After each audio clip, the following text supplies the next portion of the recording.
Bonjour à tous, nouvelle émission de Tête à Clash avec 3 invités au lieu de 4. Je vais vous expliquer pourquoi. Avec 3 sujets, ça c'est comme d'habitude, et avec un caricaturiste qui est là, qui est déjà en train de travailler. Alors, premier invité, Gérard Delépine. Content de vous avoir à bord, Gérard, d'autant plus que vous avez co-écrit avec votre épouse Nicole. Absolument. Un nouveau livre qui sort le 2 mai, donc il y a peu de temps à attendre, qui s'appelle Hystérie vaccinale. On va vous le scanner, on va l'incruster dans l'image, qui en gros est sur le Gardasil, vaccin contre le cancer du col de l'utérus, je vais y arriver, et ce livre parle de manipulation dans un but commercial. Je suis sûr que je n'ai pas tout bien dit, mais... trois mots ajoutés. Les 2 choses, c'est il est inefficace contre le cancer, puisque dans les groupes d'âge les plus vaccinés des pays comme l'Australie ou l'Angleterre ou la Suède, les femmes vaccinées ont davantage de cancer du col que les non vaccinés. Ouais, ok. Donc qu'avant la vaccination. Et d'autre part, malheureusement, il donne aussi, comme tout traitement, des complications. Bien sûr, bien sûr. Ça, c'est inhérent à la médecine. Merci. En tous les cas, livre qui paraît très intéressant. Je ne l'ai pas eu, évidemment. J'ai lu la 4e et je peux vous assurer que c'est parlant. Merci, Gérard. Merci à toi. Deuxième invité, Nicolas Vidal. Bonjour, Nicolas. Bonjour, heureux d'être là. Merci, nous aussi. Et Patrick Ivard qui est là. Et à côté de Patrick Ivard aurait dû se trouver Christine Tazin, et on est vraiment désolé de son absence. Elle a été bloquée dans le TGV qui l'amenait de loin, et malheureusement on va devoir faire l'émission sans elle, mais rassurez-vous, on va la retrouver dans quelques semaines. Ça, c'était les 3 invités. Les 3 sujets sont les suivants. La réforme des retraites est passée, on ne peut pas dire comme une lettre à la poste, approuvée en grande partie par le Conseil constitutionnel. Ça continue dans la rue, bien sûr. Pour autant, on va se poser la question de savoir s'il y a un après pour le gouvernement, pour Emmanuel Macron, pour la France, et comment s'en sortir. Premier sujet. Deuxième sujet, on va mettre sur la table la réforme des institutions, qui est un sujet proposé par le gouvernement, par le président. Est-ce qu'elle est possible? Est-ce qu'elle est souhaitable? Quelles sont vos solutions pour changer la 5e, essayer de la faire marcher mieux? Troisième et dernier sujet, la crise du logement. Elle ne fait que commencer, elle va être profonde et durable. On va essayer de comprendre les ressorts de cette crise et on va surtout essayer de trouver des solutions et donc avoir des propositions concrètes des 3 participants. Ça, c'est les 3 sujets. Et le caricaturiste sanglant, le tailleur de tête, le méchant de service, c'est Ignace. Cet ignoble personnage a déjà ses crayons de couleur et il va s'occuper de notre cas et des sujets aussi. Et on va le retrouver à la fin de l'émission pour notre joie, en tout cas la mienne, immense. Allez, rendez-vous dans quelques secondes. À tout de suite.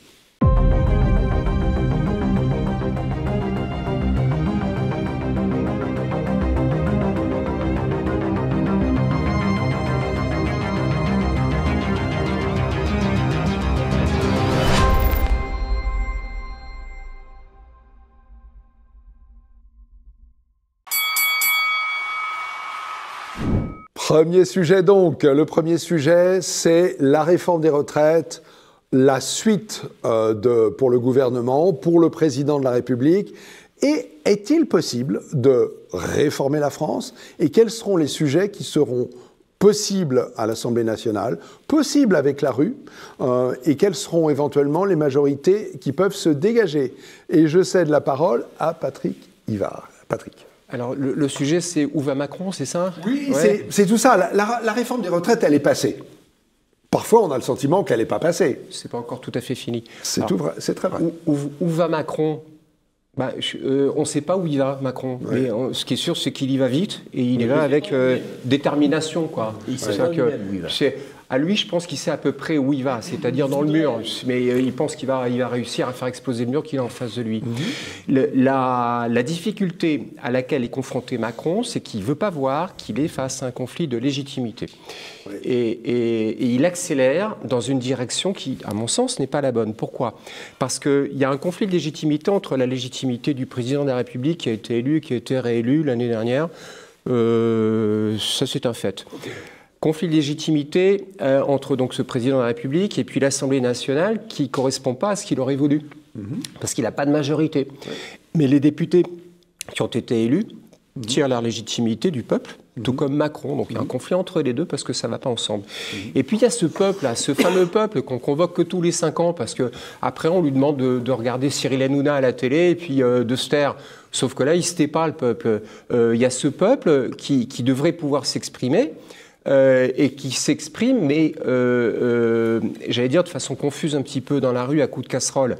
C'est bien, mais je veux dire, il ne fallait pas voter pour Macron, ou alors il fallait donner une majorité nette à un groupe de députés ou à un autre. Mais là, il n'y en a pas. Donc là, en fait, on a 3 légitimités distinctes. On a le président de la République, on a l'Assemblée nationale, et puis on a le peuple lui-même. Non, je dirais le peuple, pas la rue, parce que la rue, c'est une expression du peuple, mais c'est pas le peuple. Une entité homogène. Le peuple dans une démocratie. Français manifestent. Le peuple dans une démocratie, le peuple, il est souverain. Alors, il peut manifester dans la rue, mais il n'est pas obligé de manifester dans la rue pour dire qu'il n'est pas d'accord non plus, quoi. Je veux dire, il ne faut pas confondre la rue et le peuple. C'est un petit peu, c'est pas tout à fait la même chose non plus. Et donc, Macron, il est face à ce conflit. Tout le monde voit qu'il y a un conflit de légitimité, sauf lui, en fait. Et Macron, il va très vite, avec détermination, dans une direction qui est la sienne, sans se rendre compte que... Il veut continuer sa direction, mais non, il peut pas voudrait continuer. Mais non, il peut pas continuer. Il lui reste 4 ans. Mais il peut pas. Mais il fait quoi? Justement, il fait quoi? Dans son coin, dans son fauteuil, il va falloir qu'il rebatte les cartes. Un peu. Pardon, Parle-moi d'autre Gérard chose. Delépine.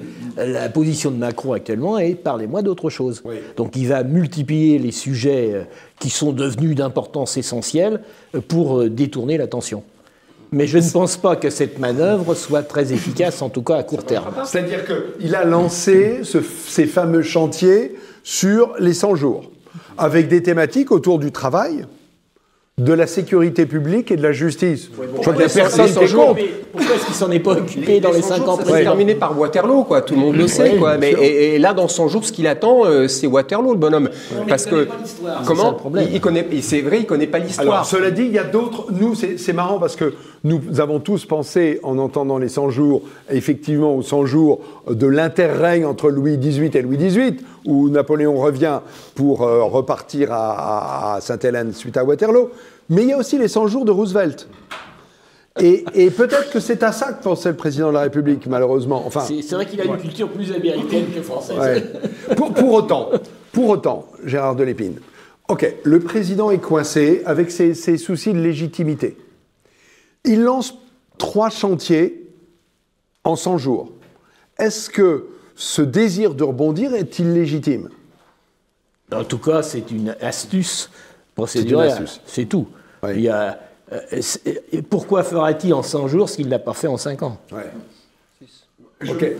On a presque le sentiment, je vais continuer à aller chercher Gérard Delépine, on a presque le sentiment, en tout cas c'est ce que j'ai ressenti, que la campagne présidentielle commençait. Absolument. Au bout d'un an d'élection. Et effectivement, il aurait été légitime si durant sa campagne, il avait dit « je veux amener la retraite à tel âge ». Il avait dit ça. Il avait même dit 65. Hein. Je crois qu'il avait dit 65. Non, il avait dit 65. 64, et puis Marine Le Pen 62. Donc, et en fait, les gens savaient pour qui ils votaient. Hein. Ça, ils n'ont pas été pris en traître. Non, ils n'ont pas voté. Ils ont été élus parce qu'ils ont éliminé Marine Le Pen. Oui, mais ça, c'est... Vous savez d'ailleurs, ils rêvaient de se retrouver face à face avec Marine Le Pen. Oui, mais Gérard Delépine, vous savez qu'il y a un adage dans la 5e, c'est au premier tour, on choisit, au deuxième tour, on élimine. Donc ça, c'est comme d'habitude, ça s'était passé Hollande-Sarkozy, voilà, c'est pas nouveau. Hein, pardon, hein, mais c'est pas nouveau. Et le président est légitime parce qu'il a eu l'onction. Une faible onction. Une faible onction. Bon. Pour autant, mettez-vous à sa place. Je veux pas. Oui, bien sûr, il n'empêche. Vous êtes président de la République, pardon, hein, Gérard Delépine, vous avez été élu. Faiblement, vous n'êtes pas bien dans votre fauteuil, il n'empêche que vous êtes là pour 4 ans encore. Non, pas forcément. Qu'est-ce que vous faites? On recourt au peuple. Si on est démocrate, on recourt au peuple. C'est ça. Et le recours au peuple peut prendre plein de formes. Absolument. Vous pensez à quoi? Il peut soit démissionner, et il y aura une nouvelle élection présidentielle, soit faire démissionner l'Assemblée. À laquelle il a le droit de se représenter et d'en reprendre pour 5 ans, entre nous. Hein. Bon, peut-être, mais enfin, vous me demandez les options, je vous donne les options. Donc il peut démissionner, il peut dissoudre le Parlement, ou il peut le faire à un référendum.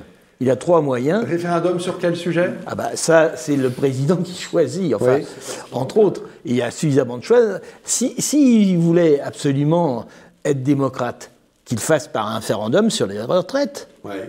Hein? Oui, mais la loi, elle a déjà été promulguée sur la... Et Moi, ça je pensais fait à un rien. autre sujet. Je pensais à un autre sujet qui est très sensible, sur lequel on arrive tout doucement via le Parlement européen, c'est le pacte sur l'immigration. C'est est-ce que la France est un pays d'immigration ou pas? Est-ce que la France est un pays d'immigration de masse ou pas? Est-ce qu'on veut continuer ou est-ce qu'on s'arrête? Stop ou encore? Je pense que ce serait... On n'a jamais été consulté, autant que je sache.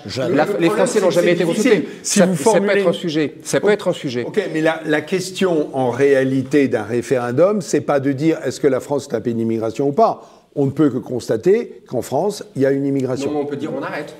On a le droit de dire on est chez nous, on arrête. Sauf qu'on a surtout le devoir Franck, de proposer des solutions. Je rappelle une chose, si on doit faire des parallèles historiques, on est allé très loin avec 1815 Waterloo.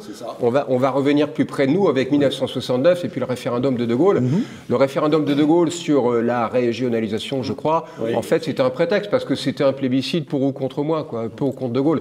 Là, quel que soit le sujet, hein, je veux dire que ce soit l'immigration, que ce soit éventuellement les retraites ou le prix de la baguette de pain, peu importe le sujet, ça va être pour ou contre Macron. Donc c'est une manière de rejouer l'élection présidentielle. Je vais intervenir tout de même parce que je pense qu'on passe à côté du sujet, messieurs. La réforme des retraites, c'est Bruxelles. Il faut jamais l'oublier. Et les partis politiques, d'ailleurs aussi les syndicats, n'en parlent jamais. La réforme des retraites, c'est Bruxelles. Je vous rappelle, le dernier référendum, c'est quand le dernier référendum? 2005, me semble-t-il. D'accord? Donc notre classe politique, véritablement, presque dans son ensemble, évite délibérément le sujet. Quand vous dites que c'est Bruxelles, c'est Bruxelles, pour quelle raison? Parce que c'est ce qu'on appelle des réformes structurelles. Oui. Des réformes structurelles où la Commission européenne, et notamment depuis le pacte de relance avec le Covid de 760 milliards, a imposé encore plus fortement ces réformes structurelles, notamment de casse du droit du travail, qui est engagée depuis les ordonnances 2017. Nous avons eu la réforme de l'assurance chômage, qui est passée tout doux, hein, qui est terrible. Vous avez la réforme des retraites, et vous avez tous ces éléments. Donc moi, je pense qu'à un moment donné, ne pas parler de Bruxelles et cette volonté, machin, et ce qui est intéressant, Franck, c'est qu'il n'y a aucun tabou en Espagne ou en Belgique de dire, par les gouvernements, de dire c'est Bruxelles. Ce que nous faisons, notamment sur la réforme des retraites, c'est Bruxelles. Donc moi, je veux bien qu'on parle de référendum, mais la réalité, c'est qu'aujourd'hui, il y a une grande majorité de la classe politique qui ne veut pas changer de politique. C'est une alternance unique. Rappelez-vous ce que disait Michéa, et je suis assez d'accord avec ça. Et la vérité, c'est que c'est brutal parce qu'Emmanuel Macron adopte le plan bruxellois. S'il appelle la feuille de route. Mais Nicolas Vidal, pardon, je vous coupe. Oui, et il est complice, hein, parce qu'il le met en place. Bruxelles, le sous-jacent des demandes de Bruxelles, c'est le problème des déficits publics. Oui, c'est lié au fait que la France est surendettée, que l'Italie est surendettée. C'est plus que ça, parce que la réalité de Bruxelles, et on pourra parler d'immigration aussi, mais la réalité, c'est qu'il y a une volonté de tout privatiser, de vendre ça au marché privé. On peut parler de la santé, on peut parler de tout ça, et faire baisser les dépenses publiques. Regardez l'état de l'hôpital public. Vous lisez les GOPÉ de 2015, c'est marqué noir sur blanc, mais certains journalistes mal intentionnés ne lisent pas les traités. C'est pas ça la question. J'entends bien, Nicolas.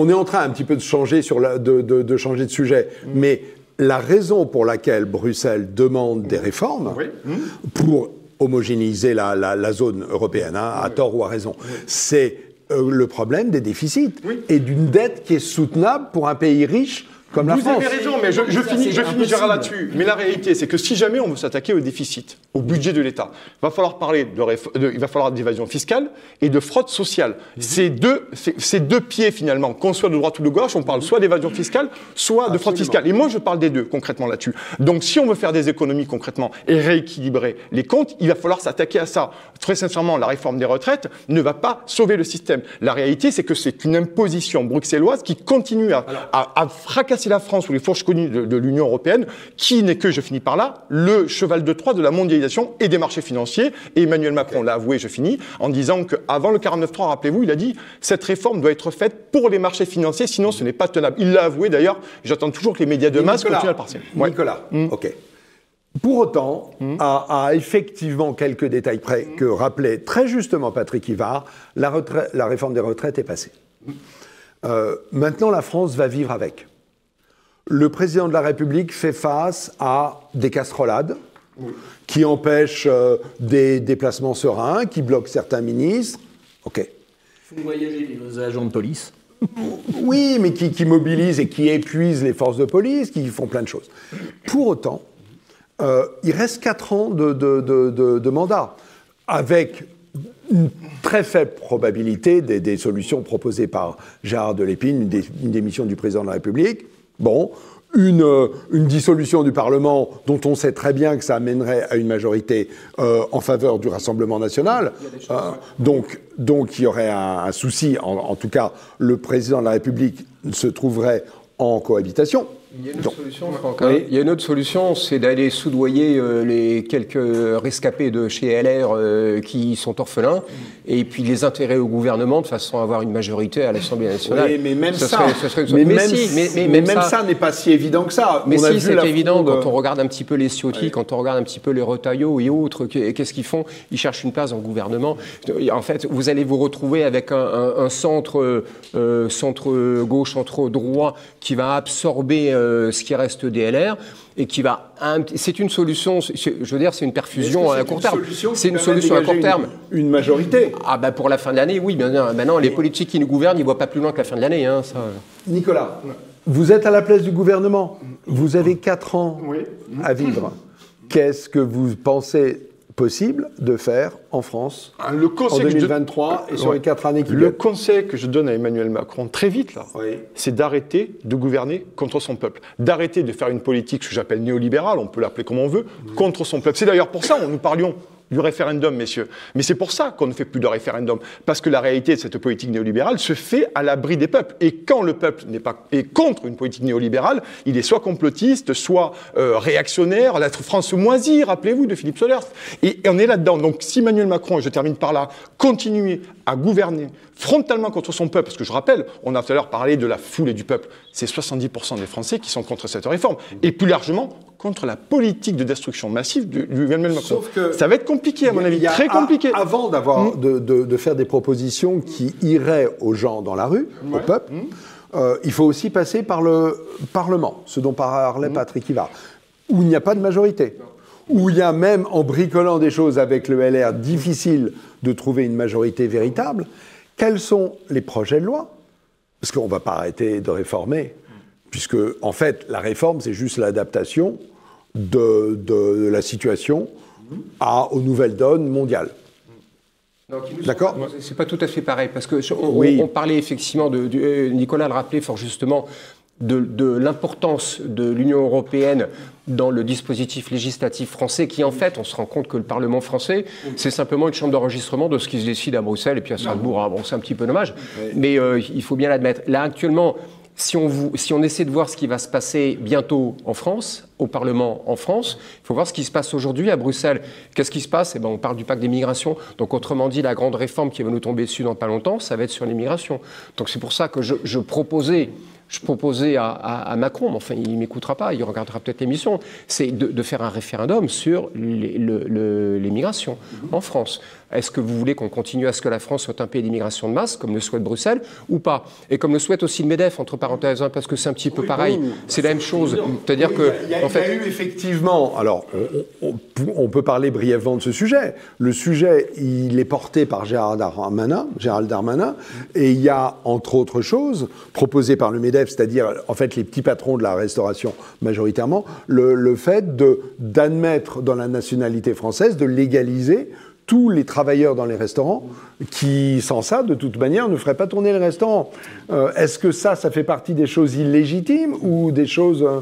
Gérard de Lépine, vous êtes peu intervenu. Non, c'est parfaitement illégitime.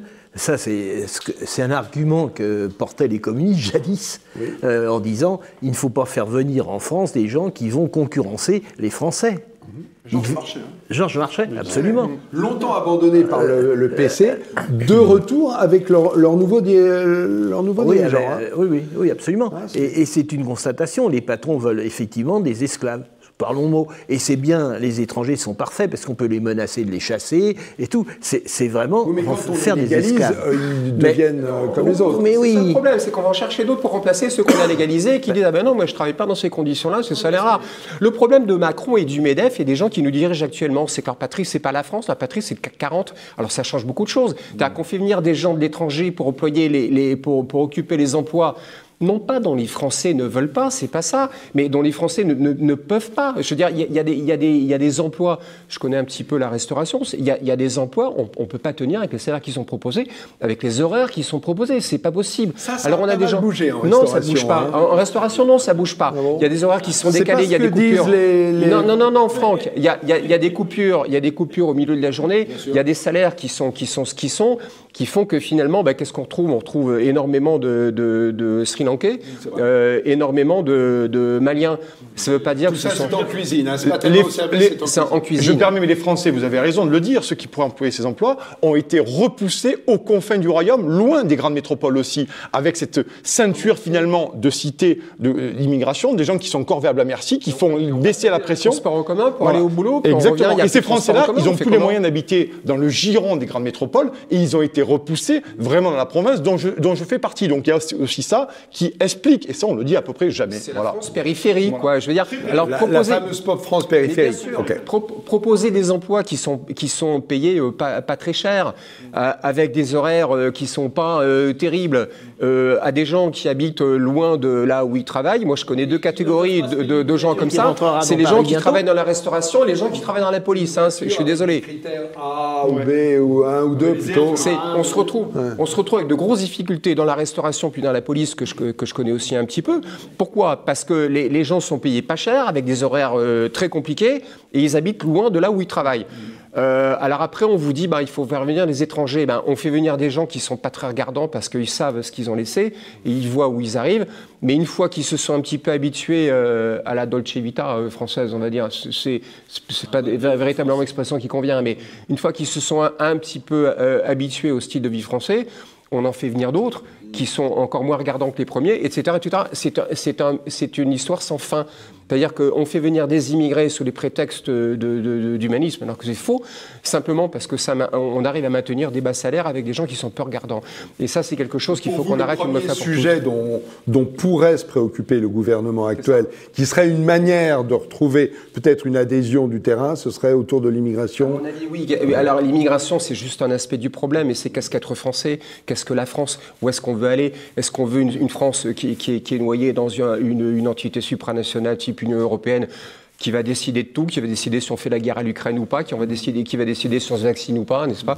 Qui va décider de tas de choses de ce genre-là, qui ne les regarde pas. Moi, je suis français en France, les décisions se prennent à Paris, elles ne se prennent pas à Bruxelles ou à Strasbourg. Donc, il s'agit de savoir où est-ce qu'on veut aller. Et en ce qui concerne, j'insiste sur l'immigration, parce que c'est ce qui se discute aujourd'hui au Parlement européen. Donc, ça va se discuter demain au Parlement français. Donc, il faut prendre le taureau par les cornes, il faut demander aux Français, parce qu'il y a un problème de légitimité, on a dit, le président, le Parlement, le peuple. Il faut demander au peuple ce qu'il en pense, parce que c'est quand même lui qui est le premier intéressé. On va où? Une des voies de sortie serait un référendum. Écoutez, je vous remercie pour cet enchaînement, puisque le deuxième sujet, on va se retrouver dans quelques secondes à ce propos, est sur les réformes.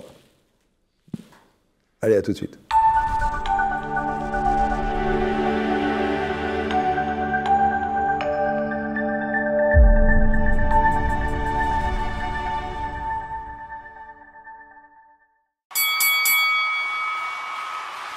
Rebonjour. Réforme des institutions.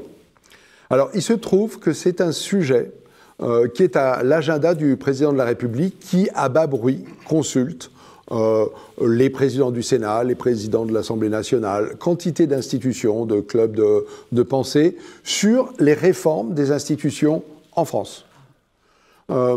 J'ai mis ce sujet au programme de l'émission parce qu'il m'a semblé que c'était peut-être une voie pour sortir de la crise que chacun constate. Hein, et je vous cède la parole, Nicolas Vidal. Mais moi, je trouve que c'est un excellent sujet, Franck. Merci. Franchement, non, vraiment, pour le coup, je pense que vous allez le traiter, non, mais c'est un sujet central. Alors là, vous allez voir, je vais être discordant immédiatement, parce que moi, je ne remets pas en cause les institutions. Concrètement, aujourd'hui, on en a parlé dans le premier débat, mais il y a une vérité, il y a entre la légitimité, plutôt la légalité des outils utilisés, et le consentement. Tout ce qui fait l'avenir de notre pays, c'est le consentement de la population à des lois qui sont mises en place. C'est ça. Ce qui veut dire quoi? Est-ce que les institutions ne marchent plus? Est-ce que les institutions ne sont pas adaptées? Je vais vous dire ce que j'en pense. Je pense que la 5e sous De Gaulle était une chance. La 5e sous Macron est un véritable péril. Parce que Emmanuel Macron... Hein, oui, c'est un calvaire. Parce que la réalité, c'est que nous avons, on en peut parler, nous avons une élite depuis 30 ans. C'est pas qu'avec Emmanuel Macron. Nous avons une élite technocratique, complètement déconnectée de la réalité, qui ne correspond et qui ne répond qu'à des intérêts financiers, et finalement qui se sert, bien entendu, des outils de la Constitution pour passer en force. Est-ce que, par exemple, c'est le retour au septennat avec une déconnexion liée aux élections législatives qui tomberaient comme une des horloges tous les 5 ans? Voilà. Alors, je vais vous dire. Les Américains ont des élections de mi-mandat. Je pense que c'est une excellente idée. On peut à un moment donné réfléchir à tout. Mais la réalité du fond, le fond du problème pour moi, c'est carrément la réforme de nos élites. Parce que nous avons, c'est les hommes qui sont à la tête des institutions et qui les font, qui permettent de mieux... Vous voyez ça alors, Nicolas? Vous voyez, j'ai listé, là, j'ai mon plan de tout ce que l'on peut faire pour réformer les institutions, et j'en ai vraiment une très longue liste. Vous me surprenez parce que vous dites finalement, c'est pas le cadre qu'il faut changer, c'est les acteurs à l'intérieur. Oui, parce que je pense que... Mais comment on fait? Alors, c'est compliqué, c'est une question véritablement compliquée, parce que je pense que ça vient d'une part de la formation de nos élites, et je continue à penser véritablement qu'il y a eu un effondrement intellectuel et culturel de nos élites depuis 30 ans. Et elles ont délaissé le cadre national, de nos intérêts nationaux, de la souveraineté du peuple. Alors je vais vous chercher. Ah ben cherchez-moi, on va se régaler. Ok, on va mettre au Parlement des quotas. On va avoir tant de femmes, tant d'ouvriers, tant de profs, tant de cadres, il n'est pas question de ça. d'artisans. Non, il n'est pas question de ça. Je voudrais répondre là-dessus. Mais c'est quoi, alors ? C'est un problème de fond qui nous envoie sur ce problème de consentement qui est grave. Aujourd'hui, nous vivons une crise grave. C'est un véritable... Nicolas, c'est des mots, ça. Oui. Moi, je vous propose une solution concrète pour changer le Parlement, parce qu'on dit souvent que le Parlement n'est pas le reflet de ce qu'est la France. Et c'est la vérité. Il y a très peu de femmes. Mais même s'il y en a mieux, il y en a plus, il y a très peu, quasiment pas d'artisans, il n'y a que des fonctionnaires et des cadres sup. Moi, je vais vous dire, la solution, c'est facile. Vous mettez la proportionnelle et puis vous aurez un Parlement qui ressemblera un petit peu plus à la population. Et pourquoi donc parce que là, actuellement, si vous voulez, le problème qui se pose, c'est le Rassemblement national qui est au centre des choses déjà un petit moment. Oui. Et au deuxième tour, pendant des années, on a eu, ah ben non, tous le Rassemblement national, Front national, machin. Et on avait ce fameux plafond de verre qui est plus que craquelé. Là, il est effondré un petit peu partout. Ce qui fait qu'on se retrouve avec 89 députés qui ont été élus au Rassemblement national l'année dernière. Donc ça craque énormément, quoi, ce plafond de verre. Bien sûr, si on en croit le score de la présidentielle, on doit avoir beaucoup plus de... Mais pour autant, est-ce que le Parlement serait plus représentatif de ce qu'est la réalité française? À la proportionnelle, le Parlement serait au nom du peuple, c'est tout. Non, pardon. Il y aurait plus de députés Front National. Pour autant, y aurait-il plus de gens qui nous ressemblent pour certains des artisans. Vous aurez toujours la prééminence du président de la République, quoi qu'il en soit. Quoi qu'il en soit, si vous avez un président de la République qui est garant de l'unité nationale... Ça commence par changer le président de la République. C'est la formation de nos élites. Ça diminuer ses pouvoirs. Oui. C'est l'essentiel. Changer les hommes, c'est un but. Effectivement, ce sont les hommes qui font les choses. C'est presque totalitaire comme vision. Non, pardon, c'est presque maoïste. On change les hommes. Non, vous avez pas dit qu'il fallait changer les hommes. J'ai dit simplement qu'il fallait lui couper les ailes. C'est-à-dire qu'on a besoin d'un président, mais il n'est pas nécessaire qu'il s'occupe de tout. Et deuxièmement, beaucoup des freins qui étaient les garants de la légitimité, en quelque sorte, ont explosé totalement au moment du Covid. Qu'on a pu voir aussi bien les décisions du Conseil d'État que celles du Conseil constitutionnel sont totalement aberrantes. Parce donc, vous voyez, certains parmi les solutions disent... C'est quand même effectivement à la manière dont ils ont été constitués. Vous coupez les ailes du président. Mais certains disent supprimons le Premier ministre. Je suis pas tout à fait d'accord.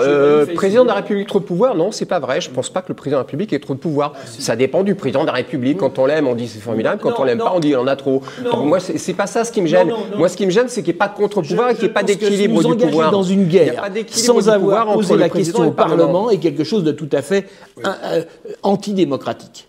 Or là, actuellement, on s'achemine vers une guerre pour laquelle on n'a vraiment rien à foutre. Je veux dire, que la Russie et l'Ukraine règlent leurs comptes entre eux, ça les regarde.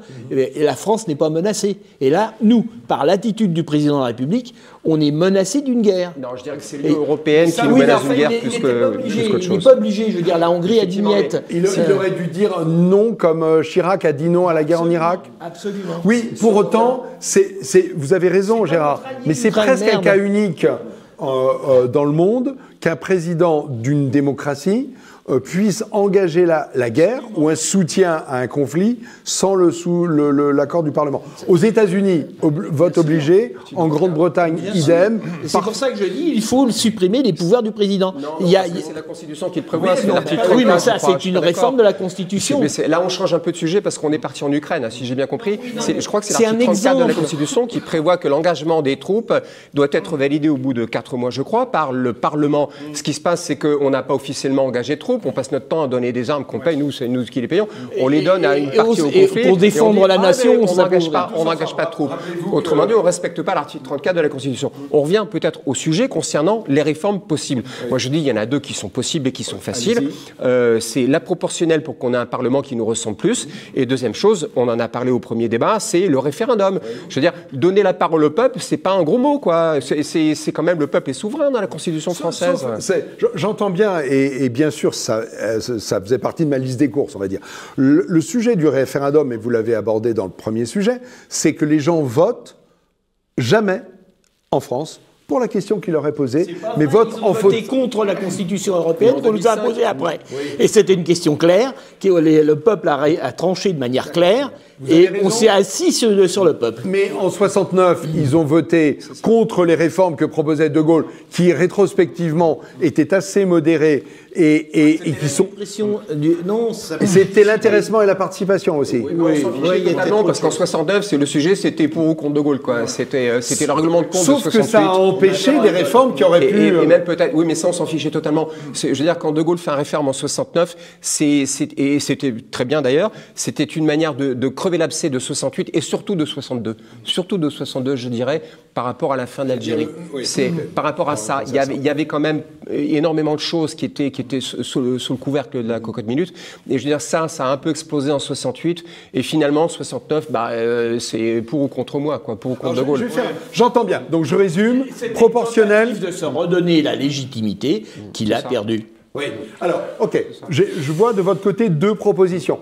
Est-ce que vous avez des propositions à faire très concrètes? Est-ce que vous m'avez proposé de réformer les hommes? Non. Mais parce que c'est le fond. C'est à le très fond. long Regardez, terme. Franck, par exemple, on a eu la crise du Covid, je sais que c'est un sujet qui plaît beaucoup, moi aussi, concrètement. Sur le 49.3, à un moment donné aussi, là je vais parler de député, on aurait quand même pu avoir, face à une telle morgue, une brutalité d'Emmanuel Macron, qui est passé en vote bloqué au Sénat, qui avait fait le 49.3 face à des discussions compliquées, un pays qui est au bord du gouffre, on aurait pu avoir quand même un mouvement des députés sur une espèce de blocage institutionnel. Ça, je pense que c'est une réalité. Aujourd'hui, il va tellement loin dans le piétinement de nos institutions et le piétinement du consentement populaire qui nous amène dans le mur, qu'à un moment donné, vous voyez ce que je veux dire, les députés aussi, je pense qu'ils ont une part de responsabilité, parce que regardez aujourd'hui, les gens, pour une bonne partie, ne croient plus du tout à la députation. Moi, quand je vais dans les manifestations que je fais, les gens n'y croient absolument plus. RN, LFI et tout. Et ça pose un vrai problème, parce que là, la République, à mon sens, est en train de pourrir sur pied. Et certains, maintenant, se positionnent pour les européennes. Alors bon, pour autant, Nicolas, je vais vous rappeler comment ça marche, une réforme des institutions et de la... Ça passe par une réforme de la Constitution.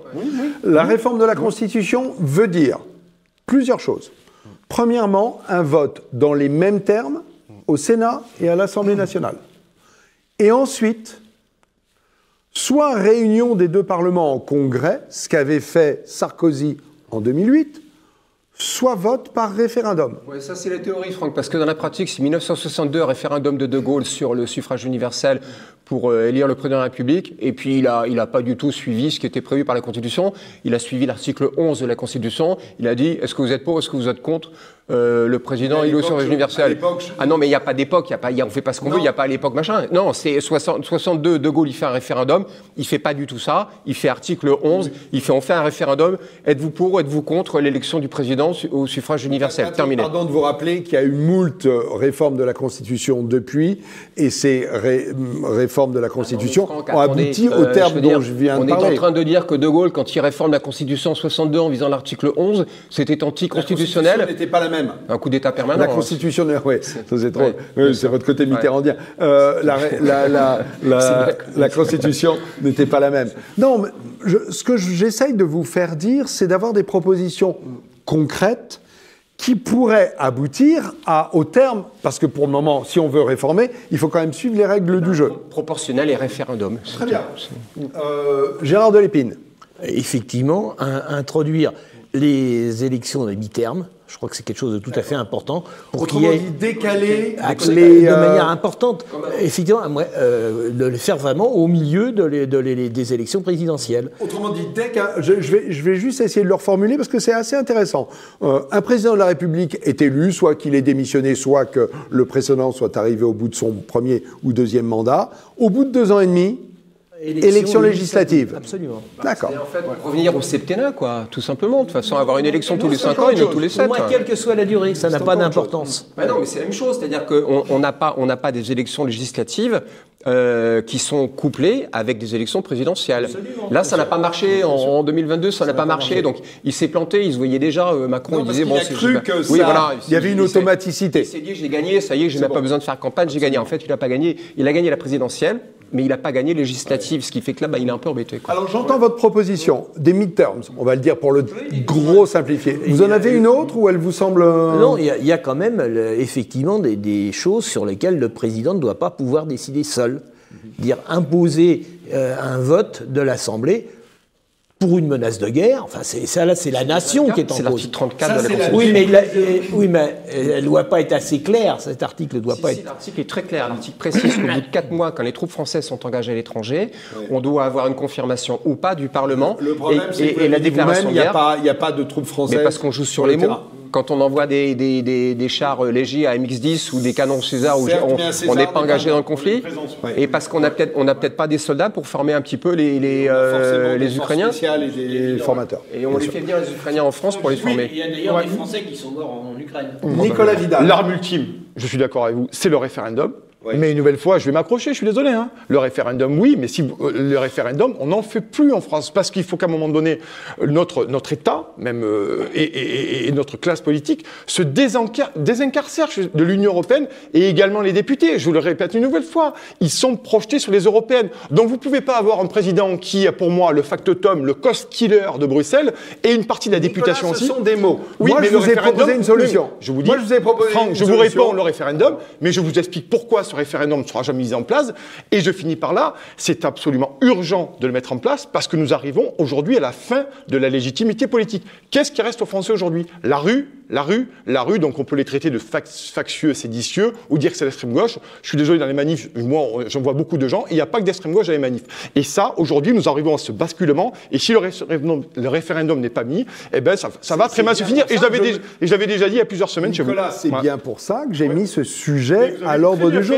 Parce qu'il me semble qu'on a affaire à une forme de pourrissement de la situation, et que soit ça finit en révolution, et on va avoir une situation à la Charles X, je ne sais pas si vous vous rappelez, il était à Saint-Cloud, il entendait des canonnades, et il continuait à jouer avec ses... Et qui en viennent pour personne. Et puis un jour, il est parti comme ça, tout à fait minablement, en exil. Ouais. Oui, c'est comme ça que ça va se passer? Ah ben malheureusement, à force d'aller dans le mur comme le fait Emmanuel Macron et de piétiner ce que je pense qu'il a écorné l'âme française, moi je pense qu'il a vraiment écorné l'âme française, effectivement ça risque de se passer comme ça. D'ailleurs on voit le déploiement de forces de l'ordre, je ne suis pas le mieux placé pour en parler, mais c'est absolument faramineux. Il part en hélicoptère maintenant, il va sur les stades, il part en hélicoptère. Vous imaginez la symbolique de l'image? C'est-à-dire qu'on a un président qui ne peut plus sortir, qui est bunkerisé, et je termine par là, qui continue à provoquer les Français. C'est le fournisseur officiel des jerrycans d'essence. Hein. Et tous les jours, aidé par ses petits copains, Guérini et consorts. Et Gabriel Attal aussi, qui est pas mal dans l'exercice. Moi, ce que je retiens Patrick Ivard. De ce que dit Nicolas, c'est qu'en fait, il développe la thèse qui est développée par le politologue sondeur Jérôme Sainte-Marie sur le bloc contre bloc. À savoir qu'on a un bloc élitiste et puis un bloc populaire. Le bloc populaire, on va dire c'est nous, c'est ceux qui défilent, ceux qui ne sont pas contents. Et puis le bloc élitiste, c'est celui qui dit « Ah ben non, mais moi je sais mieux que les autres ce qu'il faut faire, parce que c'est trop compliqué pour vous la politique, vous n'y comprenez rien, ça devient trop complexe, donc ça se joue pas à votre niveau à vous, vous êtes trop bête. En fait, la politique, ça se joue à un niveau de gens qui savent, et vous savez pas. Et ceux qui savent, eh ben, c'est nous, c'est les élites, c'est les gens... C'est vraiment nouveau, ça? Ah bah si, quand même, oui, parce que parce que cette oligarchie qui a pris le pouvoir et qui confie des élites. 40 ans, pas plus. Ah bah oui, ça fait 40 d'années, oui, bien sûr. Autrement dit, la fin de Mitterrand ou même les élections en 82. Le tournant libéral. 83, et la France bascule petit à petit. Oui, mais attention, la confiscation du pouvoir par les élites, c'est antérieur. Quand on a commencé à glorifier tous les gens qui sortaient de Polytechnique et de l'ENA en disant la politique c'est trop compliqué. Trahison depuis 83. La politique c'est trop compliqué. Il faut soit être polytechnicien, soit être énac. pour fixer le prix de la baguette de pain. Ce qui fait que maintenant, on se retrouve avec des choses de la vie quotidienne qui sont décidées. C'est ce qu'on dit, c'est l'énarchie. C'est-à-dire, pas l'anarchie, l'énarchie, c'est le conflit. On a des gens, les fameux énarques, bon, on en dit beaucoup de mal, mais il y en a certains qui sont bien aussi, il ne faut pas exagérer non plus. Mais on a quand même une oligarchie qui a pris le pouvoir et qui dit « la politique, c'est trop compliqué pour vous, moi je sais ce qui est bon pour vous, faites-moi confiance, continuez à dormir ». Et là, en fait, il y a des gens qui ne veulent pas dormir et qui disent non, moi ça ne me va pas. Alors ils tapent sur les casseroles, ou ils défilent, ou ils signent des pétitions, ils font ce qu'ils veulent.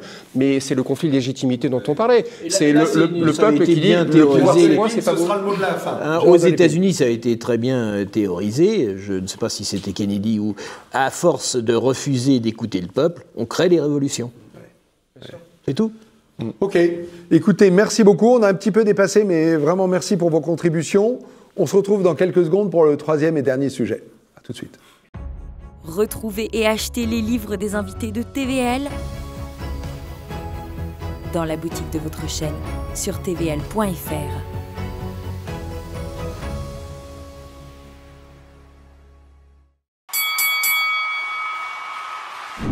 Rebonjour. Troisième et dernier sujet, la crise du logement en France.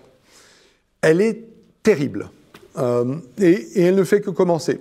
Je vous donne quelques chiffres. 30% de construction de maisons individuelles en moins. À peu près 100 à 200 000 nouveaux chômeurs issus des entreprises de construction qui vont déposer leur bilan. Hausse des taux d'intérêt qui fait que le pouvoir d'achat lié à l'habitat en France a baissé de 25% à la suite des taux qui, en gros, sont passés de 1 à 3% en 3 ans. Voilà, ça, c'est le constat. Je pourrais vraiment rentrer dans les détails. Je voudrais qu'on regarde cette situation, qu'on se pose les questions sur savoir pourquoi on en est là et quelles sont les solutions pour en sortir. Et c'est Gérard Delépine qui commence. Gérard.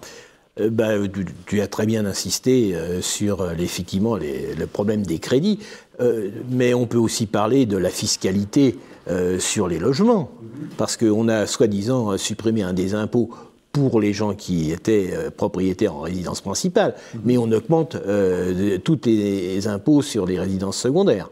Hein. Plus ça coûte et moins il est rentable de faire construire. Alors, à ça, se sont rajoutées, bien entendu, les conséquences de la guerre, enfin, le prétexte de la guerre en Ukraine, avec le renchérissement de tous les matériaux de construction. Le retour de l'inflation, qui fait que les taux d'intérêt sont collés à... Oui, enfin, plus que ça, c'est beaucoup plus que ça. Ça a compté de 15 à 20%. Oui. L'inflation, jusqu'à présent, en France, a compté de 5 ou 6. Hein. Oui. Bon, officiellement. 10 à certains... oui. On est sur certains mois plutôt à 10 d'augmentation. Mais globalement, mais je pense effectivement, qu'il faut 7%. Aussi insister sur les normes. Oui. Et effectivement, les normes écologiques, qui sont une aberration. Avant d'imposer aux gens de se calfeutrer, encore faut-il vérifier qu'ils ont les moyens de se calfeutrer. Les fameuses passoires thermiques qu'on veut faire sortir du marché. D'exclure les passoires thermiques de la location. Ça. Or, malheureusement, les passoires thermiques, ce sont souvent des logements anciens, qu'il est difficile de rénover à faible coût. Et d'autre part, ce sont des logements qui sont justement, en général, loués pas trop cher. Donc on tape en plein sur la population la plus fragile. Et leurs propriétaires, qui n'ont pas les moyens d'isoler, pourront plus les louer. Donc on exclut, à cause des normes, on exclut 20% des logements existants. Alors j'ai entendu, je vous remercie sur ce point parce que j'ai entendu, et je vous recommande d'aller écouter sur France Inter, l'interview de Véronique Bidargue, la présidente, ou la directrice générale de Nexity, qui pendant 10 minutes, c'était il y a quelques jours à 7h50, a parfaitement défini la situation et qui, elle, va plus loin. Elle dit que les nouvelles normes aboutiraient en région parisienne à sortir 30% des appartements du marché locatif. Au fil des années, ils ont prévu d'augmenter les normes, c'est-à-dire d'empêcher, non seulement après le G, le F, ce sera le et après le D. C'est ça. Hein, c'est la folie. On est à nouveau sur les gens, des experts qui savent et qui jugent pour nous ce qui va bien. Je rappelle que les rénovations thermiques sont très bien sur le papier, mais on n'a jamais prouvé qu'ils étaient très efficaces. En particulier, est-ce qu'on a fait des études sur la consommation avant et après rénovation thermique? Non, je parle de la consommation réelle. Il y a un phénomène de compensation des gens qui sont mieux isolés, qui se trouvent que finalement, c'est mieux de se mettre 2 degrés de plus. Et la consommation doit être la même. Donc, il faut être beaucoup plus prudent. Les économies qu'on pourrait faire sont certainement pas les économies calculées d'après les théoriques. Pour autant, il y a eu quelques chiffres qui sont sortis récemment. Il semblerait qu'à Paris, intramuros, les températures vont monter jusqu'à 50 degrés, ce qui fait qu'il est impossible de vivre dans certains logements. Ça, c'est les changements climatiques. Non, ça, c'est de la folie. Et ça, c'est la folie des prévisions. Plus 4 non, c'est du baratin. C'est du baratin. De la même manière, la mer va nous submerger, on n'est qu'à 26 mètres de haut. Donc tout ça, c'est de la propagande fausse et mensongère. Le GIEC est un mensonge. Les GIEC, ce ne sont pas des experts. Ce sont simplement des politiques qui ont été mis là pour faire passer un message. Il me semblait que le GIEC était au contraire composé que d'experts, souvent un petit peu incompréhensibles. Il faut s'intéresser de près à leur composition, vous serez surpris. Vous serez surpris. Ok, est-ce que... Je fais le tour. Moi, je vais rebondir là-dessus. Pas sur thermique là-dessus, parce que je trouve ça intéressant. Effectivement, nouvelle fois, on va taper sur les plus fragiles, ou du moins les classes moyennes, bien entendu, parce qu'il y a des gens qui pourront plus louer leur logement parce qu'ils ont fait un investissement locatif et qui pourront plus carrément le vendre. Et ça aussi, regardez un peu du côté de Bruxelles, allez voir un peu la sobriété énergétique, allez voir du côté de Bruxelles, c'est formidable. Par contre, c'est les mêmes après Macron en tête qui vous font des traités de libre-échange avec la planète entière, je le dis à chaque fois, qui font tourner des super tankers tout autour de la Terre, qui délocalisent en veux-tu, en voilà, et qui là, en bon sens, représente une véritable empreinte carbone compliquée. Donc avant de venir taper sur les Français, sur des espèces de bouts de chandelle de sobriété énergétique avec Agnès Pannier-Runacher, la Joconde, éco-responsable du gouvernement, une nouvelle fois, eux, en termes de mondialisation, je pense que l'impact sur l'environnement, l'impact sur le climat est plus important. Donc je suis toujours atterré par ça, parce que c'est toujours pareil, c'est une espèce d'oligarchie, finalement, qui tape et qui fait courber les chines à une population entière, qui par contre, elle, d'ailleurs, allez voir Charles Michel, qui est notre ami européiste, qui prend des jets privés en permanence. Enfin voilà, c'est des exemples, mais ils ont valeur de symbole tout de même. Nicolas, voilà. Je vais vous donner un exemple. Patrick, je vous cède la parole. En gros, il faudrait construire en France 500 000 nouveaux logements par an. Oui. Et ça, c'est moi qui m'intéresse au sujet depuis 30 ans. Ce sont les mêmes chiffres toujours. Et en gros, on construit les mauvaises années 350 000 logements, les bonnes années 375 400 000. Donc dans tous les cas, on est toujours en déficit. Et toujours, la population augmentant, les besoins de logements étant de plus en plus diversifiés, on est face à un problème donc de gens qui sont mal logés, de gens qui vivent à 4 dans un logement prévu pour 2. Il y a des chiffres terrifiants qui sont sortis par la Fondation Abbé Pierre, qui disent en gros qu'il y a 4 millions de mal logés, 900 000 personnes qui vivent dans des logements inadaptés à leurs besoins. Donc il y a une grosse pression de construire nouveau. Construire nouveau, je vais vous donner quelques solutions, parce qu'il y a eu ce qu'on appelle le CNR, Conseil national de la refondation. C'est un des comités qui existe sur quantité de sujets, mais cette fameuse Véronique Bidargue et le secrétaire général de la Fondation Abbé Pierre ont présidé. Donc tous les deux avec des gens avec des options différentes, des centres d'intérêt différents, et ils ont abouti à un certain nombre de propositions. Une des propositions, c'est la densification. Arrêtez de construire de la maison individuelle, construire des immeubles de petite taille où les gens... Ça vous plaît pas? Ah ben non, ça me plaît pas du tout. Okay. Ça me plaît pas du tout. Pourtant, on est dans des solutions. Qu'est-ce que vous en pensez? Vous voulez que je vous donne une solution? Allez-y. Et vous êtes tous assis? Ça m'intéresse. Non, mais j'espère bien que ça vous intéresse, mais je vais vous dire un truc. On a un problème en France, c'est le logement des classes moyennes dites défavorisées, inférieures. On a, je crois, quelque chose comme 5 millions de logements sociaux. Et puis, on s'aperçoit, sans trop chercher, qu'il y en a un peu plus de 10% qui sont alloués à des étrangers. Je veux dire, bon, moi, je veux bien que le méchant là, de la Réunion, mais il y a peut-être un truc à dire, c'est qu'en France, pourquoi est-ce qu'on ne donne pas la priorité aux Français dans le logement? Ça me semble tellement basique, ça me semble tellement la première chose à faire. Alors, ça fait peut-être hurler dans les chaumières des idéologues bien pensants, mais moi, je sais pas, autour de moi, je vois des gens, je connais des gens qui sont très mal logés, voire quasiment pas logés du tout. Je connais une dame, après, c'est la vie des gens, mais quand vous êtes mère célibataire, vous n'arrivez pas à trouver un logement parce que vos salaires sont trop irréguliers, vous ne trouvez même pas un HLM, et quand vous déposez vous n'êtes même pas prioritaire pour les HLM, et quand vous déposez une demande, on vous dit « Ah ben madame, 5 ans d'attente. » 5 ans? Mais ma fille, elle a 10 ans, il faut que j'attende qu'elle ait 15 ans pour vivre avec elle. C'est quoi? C'est ça, Il y a c'est ça 100 qu'on 000 propose. demandes de logements sociaux supplémentaires cette année. Donc, on a d'étrangers qui arrivent en France et qu'on loge dans ces HLM. Ouais. Mais la solution passe par favoriser la construction. Non, la Comment solution on passe par favorise la donner une priorité construction aux Français. D'accord, c'est une solution. C'est une Il faut solution. augmenter le nombre global de logements. Et pour ça, il faut effectivement supprimer toutes les taxes sur les logements. Ça va faire hurler. Là, vous êtes un libéral en Ah non, disant ça. supprimer les taxes sur les logements, Il n'y a rien de plus libéral que de dire Oui, enfin, favorisons l'investissement. Oui, bah, si, C'est on ce que veut vous créer dites, Gérard des, Delépine. si on veut créer des logements, il faut effectivement favoriser l'investissement sur le logement. C'est totalement évident. L'investissement privé. Donc. Tous les investissements, privés comme publics. Parce que finalement, l'État pourrait peut-être, au lieu de payer tous ces comités externes, toutes ces spécialités, là, ces instituts. Comité Théodule. Ouais, tous les Oui, comités sauf que les Théodule coûts qui sont de consomment. quelques dizaines si, de non, millions. non. Oui, mais là, on parle toutes de les centaines de agences. milliards, Je Gérard Delépine. parle des agences. Oui. Les agences actuellement en France représentent près de 30% du budget de la nation. Et le nombre d'agences n'est même pas connu par les députés. Il est supérieur à 1 millier. L'avantage. 30% me paraît Si, c'est colossal. Quand on sait qu'on est à 2% de budget pour les armées, qu'on est à je ne sais pas combien de pourcents pour la culture ou pour l'enseignement. Non, bon. c'est effectivement colossal. Et tout simplement parce qu'on devrait réintégrer toutes ces agences qui ne sont pas du tout indépendantes. Enfin, qui peut nous faire croire qu'il y a une agence indépendante en France? Hein, elles font toujours ce que le gouvernement décide.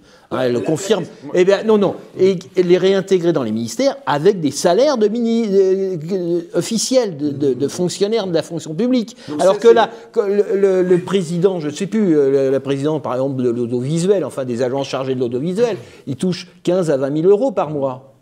S'il était dans la fonction publique, il serait un salaire quand même un peu plus raisonnable. Si on en revient au sujet du manque de logements de type HLM, là, moi je ne suis pas tout à fait d'accord avec vous parce que vous êtes pour la fuite en avant, c'est-à-dire on construit.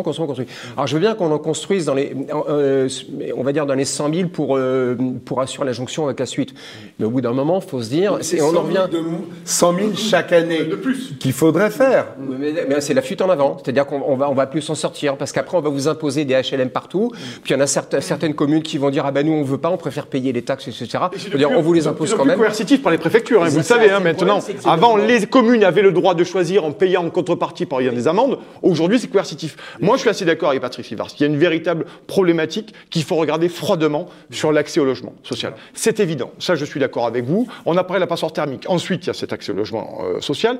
Ensuite, après, il y a la remontée des taux, où vous avez la classe moyenne qui ne peut plus acheter, si ce n'est acheter plus petit. Le pouvoir de se loger, 25% en moins. Et puis après, il y a un problème qu'on n'a pas soulevé et que moi je vois, parce que j'habite vraiment dans la France périphérique, aux alentours de Montpellier, et je vois des villages traditionnels, finalement, un peu identitaires, avec des architectures particulières du Sud, où je vois tomber des maisons entières, où on construit des R+1 et R+2, ça défigure des villages, Franck, véritablement. Il y a aussi, alors ça peut paraître un problème annexe, mais quand vous habitez un village, vous avez décidé d'habiter dans un village un peu médiéval, avec de l'identité, de la respiration, de l'aspérité, et que vous voyez des résidences et des grands panneaux en 4x3, vous avez une nouvelle résidence, là aussi, on est en train, quelque peu, de tuer l'âme française de ces villages, et je pense que c'est partout en France, c'est pas que chez moi, c'est un peu partout. Donc on a une vraie problématique. Nicolas, oui, je comprends, j'entends ce constat. Oui. Je dois vous dire que pour préparer cette émission, j'ai lu un certain nombre d'articles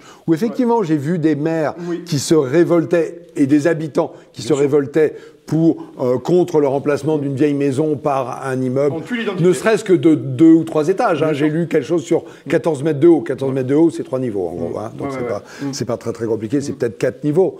Mais pour autant, on a l'obligation de construire des logements neufs. Donc comment on fait? Une des solutions du fameux CNR dont j'ai parlé tout à l'heure, c'est d'encadrer les prix du foncier, puisque l'augmentation du prix de l'immobilier dont vous parliez, Gérard, c'est à la fois le prix des matériaux, mais c'est également le prix du foncier. Puisque les propriétaires, ils disent, les propriétaires de terrain disent, très bien, mais moi je veux bien vendre mon terrain, mais sauf que le prix, au lieu d'être 200, il va être de 250, et ça a une répercussion obligatoirement sur le prix de vente au final.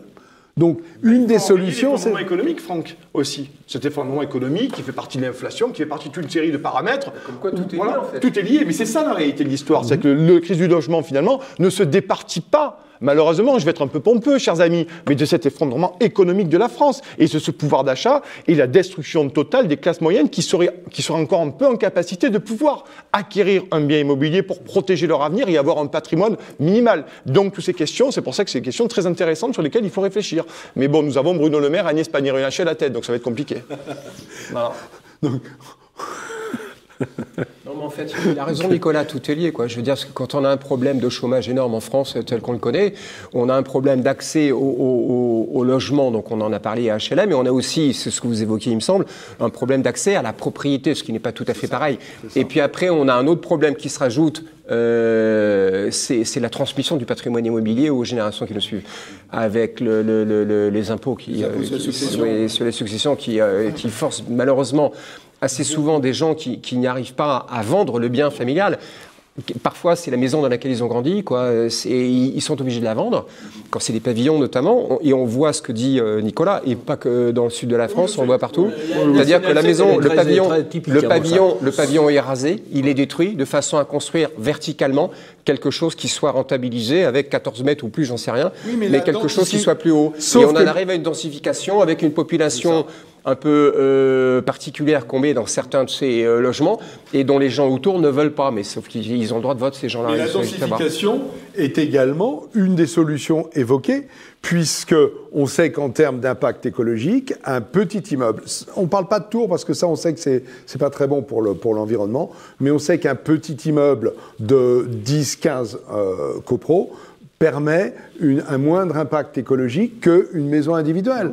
Donc c'est vers ça qu'on se dirige. Mais Franck, pas tout à fait, parce qu'à côté de ça, il faut bien voir que vous avez le stationnement des véhicules à prévoir, vous avez les transports en commun, bus ou métro à prévoir, vous avez les écoles à prévoir, vous avez la garde des enfants à prévoir. Autrement dit, la densification, quant au logement, c'est une chose, mais il y a tout ce qui va avec. Alors moi, je pense que plutôt que la densification, ce qu'il faudrait penser, c'est la délocalisation, c'est-à-dire presque construire les villes à la campagne si on en a la possibilité, mais enfin des jolies villes en tout cas, mais faire en sorte au contraire, on ne concentre pas tout le tissu humain dans une même zone urbanisée à outrance, et au lieu d'être urbanisé à l'horizontale, qui soit urbanisé verticalement, parce qu'on empile les gens les uns au-dessus des autres, sans savoir après comment on va faire pour les transporter jusqu'à leur lieu de travail, qui va garder leurs gosses, où est-ce qu'ils vont garer leur voiture, est-ce qu'il y a assez d'autobus et de métro ou de tramway ou autre pour les transporter d'un endroit à l'autre.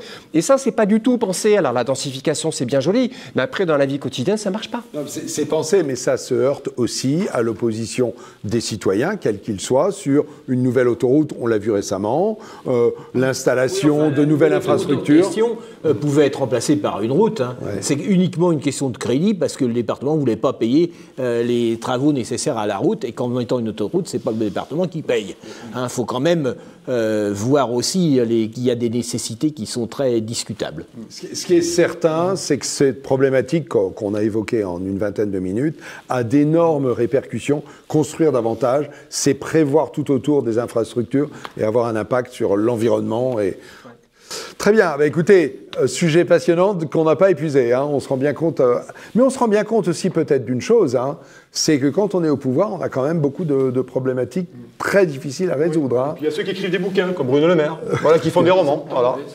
Oui, Gérard Delépine a écrit un bouquin. Oui, Gérard Delépine n'est pas au ministère. Par contre, Bruno Rigolo, lui, le ministère, il écrit des romans. On salue Nicole d'ailleurs, hein, on salue Nicole Delépine. Allez, on a fini cette belle émission, on se retrouve dans quelques secondes, ne partez pas tout de suite, puisque Ignace, qui a fait tomber tous ses dessins par terre, est en train de les ramasser et je vais vous les présenter. À tout de suite.